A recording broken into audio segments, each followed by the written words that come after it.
Buongiorno a tutti e benvenuti sul canale YouTube Sigfrido Mille Quadri. In questo video analizzerò Nottambuli, un dipinto di Edward Hopper che ci offre molteplici spunti per comprendere l'intera opera del pittore americano. Andiamo subito a scoprire il quadro.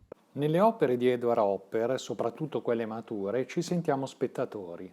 Il pittore mette in scena una storia e noi la osserviamo come fossimo seduti al cinema o a teatro. Tutto è costruito per incuriosirci e calarci nel racconto, ma esiste sempre una separazione netta tra il dipinto e chi lo guarda.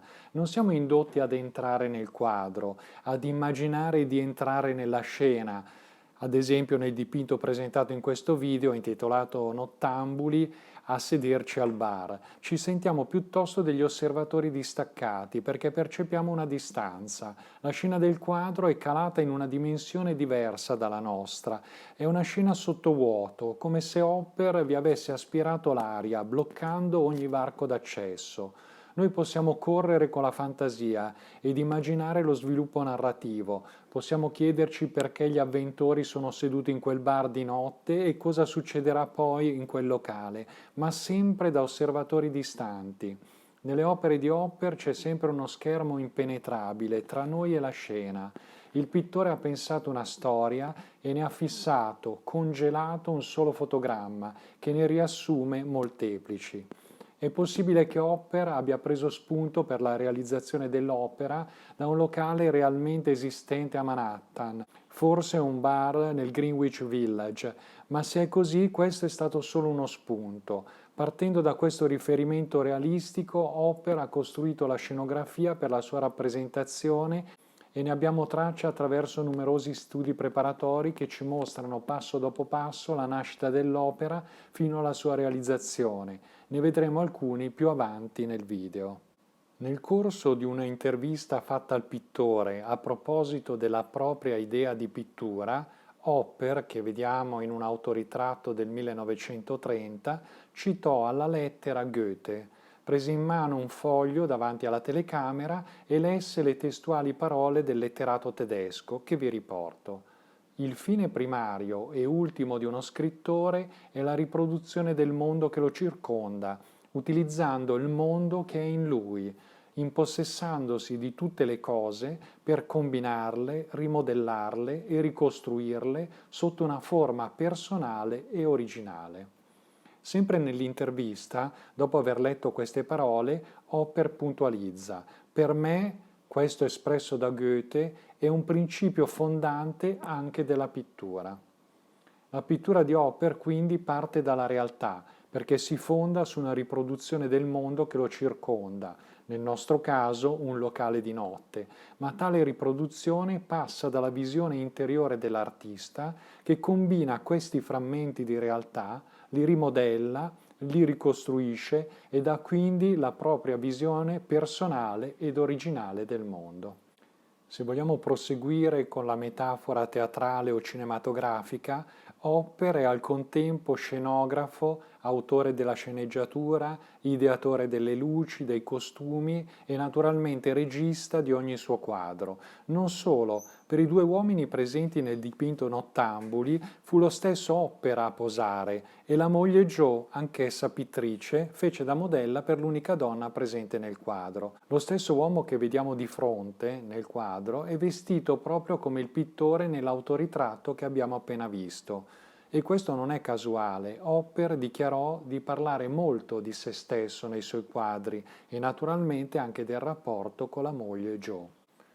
Per Hopper fu fondamentale la lunga formazione parigina che compì attraverso 3 viaggi successivi nel primo decennio del Novecento ed è possibile che il pittore conoscesse opere come l'Assenzio di Degas, che vedete nell'immagine e risale al 1875-76, dipinto che ci presenta un soggetto simile a quello di Nottambuli, due personaggi in un locale di notte e pervasi da un senso di distacco, desolazione, malinconia e decadenza.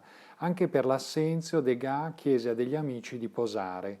Sia Degas che Hopper riprendono la realtà, la vita di tutti i giorni, ma la mettono in scena rielaborandola attraverso un lungo lavoro preparatorio. Entrambi inoltre dialogarono con i nuovi linguaggi espressivi del loro tempo, Degas con la fotografia, Hopper con il cinema. E di questo rapporto tra opera e il cinema parleremo più avanti nel video. Vi do alcune informazioni sull'opera.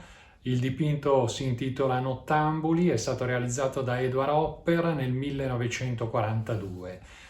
Il quadro è conservato all'Art Institute of Chicago e venne acquistato dal direttore del museo pochi mesi dopo essere stato realizzato nel 1942, appunto. Il dipinto è un olio su tela e misura 1,84 m x 152 cm. Nottambuli viene spesso considerato come emblema della rappresentazione della solitudine opperiana, ma su questo credo sia importante fare qualche precisazione, perché chiarito questo aspetto abbiamo davvero una chiave di lettura fondamentale dell'opera del pittore americano. La solitudine ha due accezioni principali, una più negativa ed una positiva. In senso negativo una persona è sola perché è emarginata, abbandonata, priva di contatto con la realtà, con altre persone. In senso positivo, invece, possiamo considerare la solitudine come momento di riflessione interiore, di introspezione, di ricerca del sé e di crescita personale. Un eremita che vive in un luogo sperduto cerca consapevolmente la solitudine per trovare se stesso, la propria natura profonda e per essere immerso nella natura e nei cicli vitali. Non c'è ovviamente bisogno di essere eremiti, momenti di solitudine può desiderarli ciascuno di noi in alcuni frangenti della propria vita. La solitudine rappresentata da Hopper non mi pare però consapevole, un momento cercato di introspezione che mira alla crescita della personalità, mi pare piuttosto una solitudine subita. Meglio ancora possiamo dire che il senso di solitudine di Hopper rappresenta uno stato di alienazione, ovvero di lontananza da noi stessi, dalla nostra stessa natura, dal nostro nucleo, dalle nostre aspirazioni. Il dipinto che vediamo è Hotel Room del 1931. In particolare, in Nottambuli, Hopper rappresenta l'alienazione che si manifesta nella metropoli. Già negli anni 40 il pittore americano intercetta il senso di smarrimento esistenziale che pervade larghi strati della società. Se ci siamo smarriti da noi stessi, se ci siamo allontanati dalla nostra vera natura, per forza siamo soli. I personaggi di Nottambuli sono quindi delle entità, delle monadi separate, smarrite, svuotate, senza anima, che guardano nel vuoto senza la forza di reagire, di prendere una decisione, in attesa non si sa bene di cosa, sono appunto dei personaggi alienati. Interessante in questo contesto è la presenza di un registratore di cassa, che vediamo nel quadro attraverso una vetrina di uno dei negozi presenti sulla via di fronte rispetto al nostro punto di osservazione. Perché Hopper ci fa vedere proprio una cassa? La mia interpretazione è che quel registratore, inattivo nel cuore della notte, ma comunque presente, rappresenti proprio una delle cause dell'alienazione dei protagonisti del quadro. Sono persone che lavorano, che producono e che consumano. I protagonisti nelle opere di Hopper sono spesso rappresentati in un ufficio o intenti a lavorare. Sono persone inserite nei meccanismi produttivi. Sono quindi persone inserite nella società ma ingabbiate nel ciclo della produzione e del consumo senza fine. Ed al contempo sono anche persone fuori dal ciclo naturale della vita, lontane dalla propria natura profonda e in quanto cittadini di una metropoli lontane anche dal paesaggio naturale, che sia il mare, la montagna o la campagna. Il dipinto che vedete è New York Movie del 1939. Gli avventori del locale sono persone ben vestite, non sono emarginati. Li possiamo immaginare integrati nel sistema sociale, con un lavoro, ma nel cuore della notte si ritrovano in questo locale cercando un momento di evasione rispetto alle difficoltà delle loro giornate, ma nemmeno la notte sembra loro dare tregua. Si ritrovano drammaticamente di fronte al vuoto, allo smarrimento esistenziale. Se osserviamo il quadro ci colpisce innanzitutto la grande vetrata. Il locale è posto all'angolo tra due strade e la vetrata corre lungo le due pareti sulla strada mostrandoci tutto quello che succede all'interno. Nella notte poi la forte luce al neon fa risaltare ulteriormente l'interno del locale. L'interesse di Hopper per la luce è noto. Hopper, interrogato sul senso della sua pittura, disse che fosse quello di accogliere i raggi di sole che disegnano un'architettura. In questo caso, l'abbagliante luce al neon fa le veci dei raggi solari. Il locale presenta un grande bancone triangolare di legno. Nei suoi taccuini il pittore specifica legno di ciliegio, che è posto al centro della sala. Lungo i due lati che danno verso le vetrine sono posti degli sgabelli da banco. Ne vediamo 7. Il banco è occupato da qualche portatovaglioli, dalle piccole boccette per il sale e il pepe, poi forse una zuccheriera ed altri oggetti.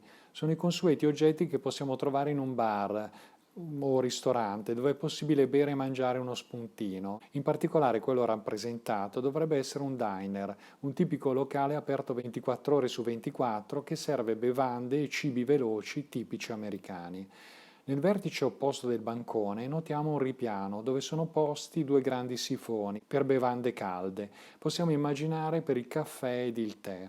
Dietro ai sifoni intravediamo una porta di servizio che Hopper specifica, sempre nei suoi preziosi diari, essere la porta della cucina.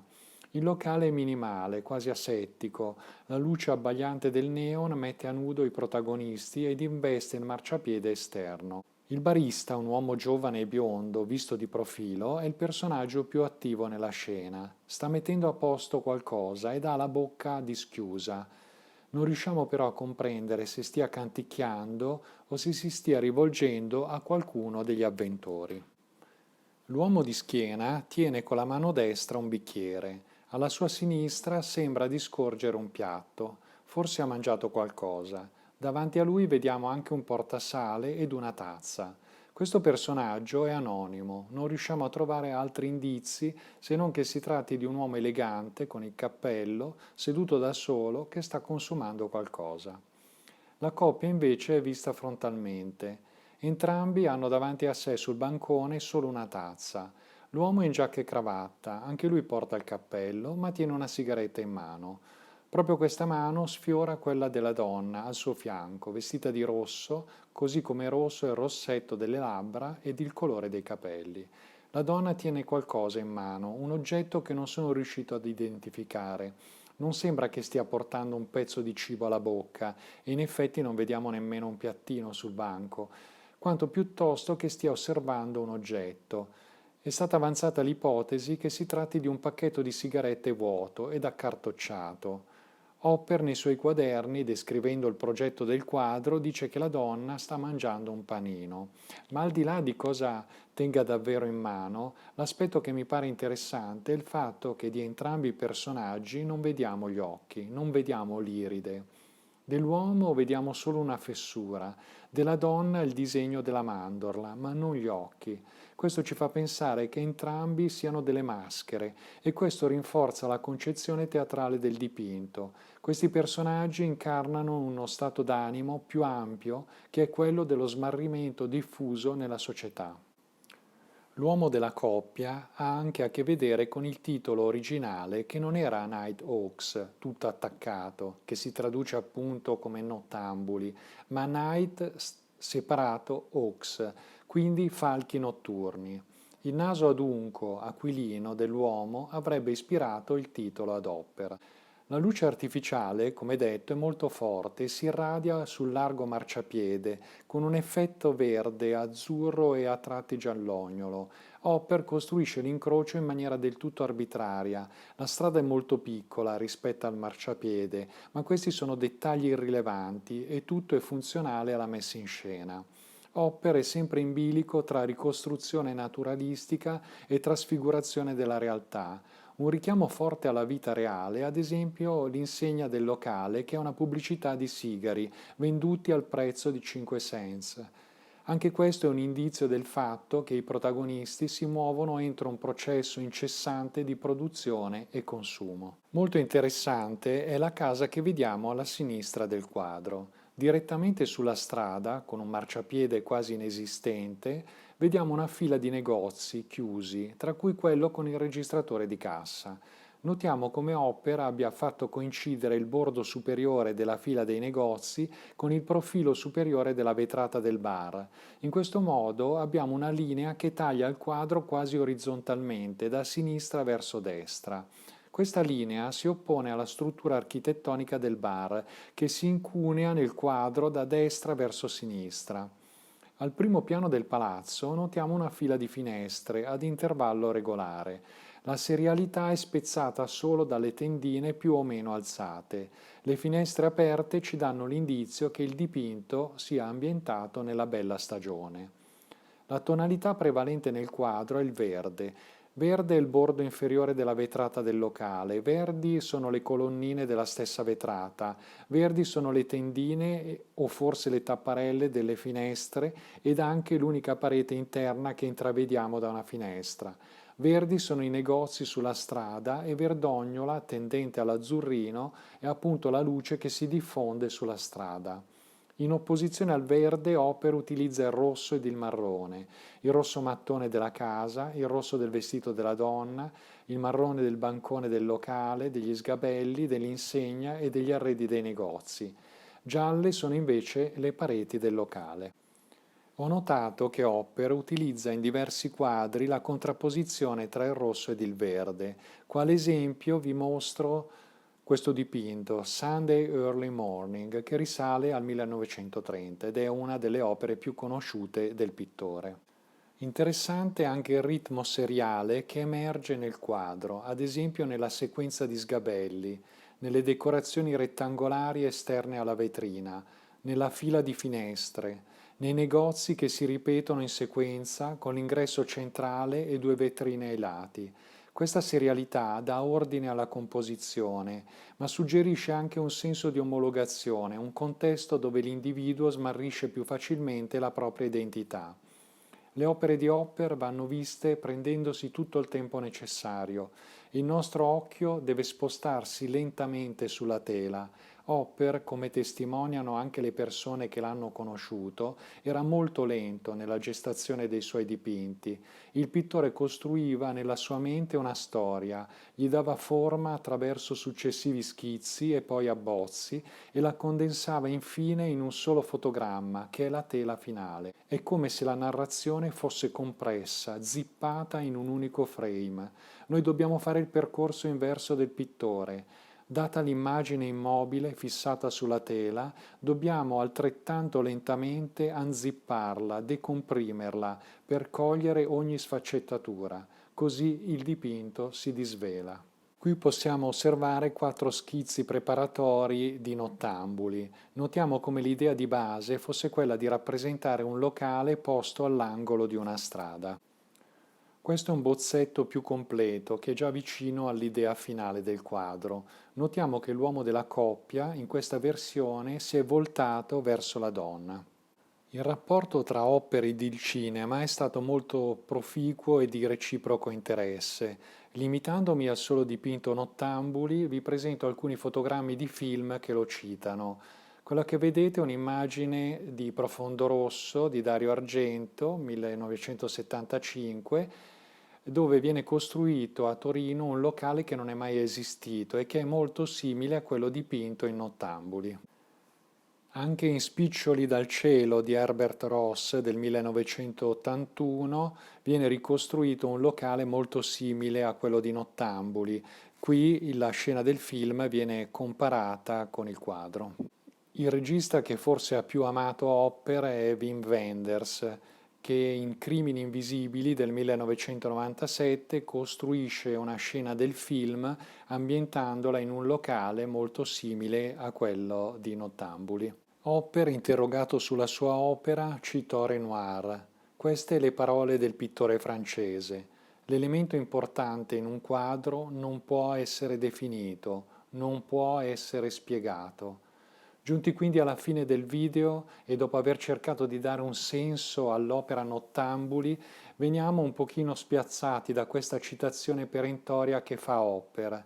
Il pittore ci sta dicendo che per quanto si possa analizzare un'opera, qualcosa ci sfuggirà sempre e forse non riusciremo mai a cogliere ciò che è davvero importante.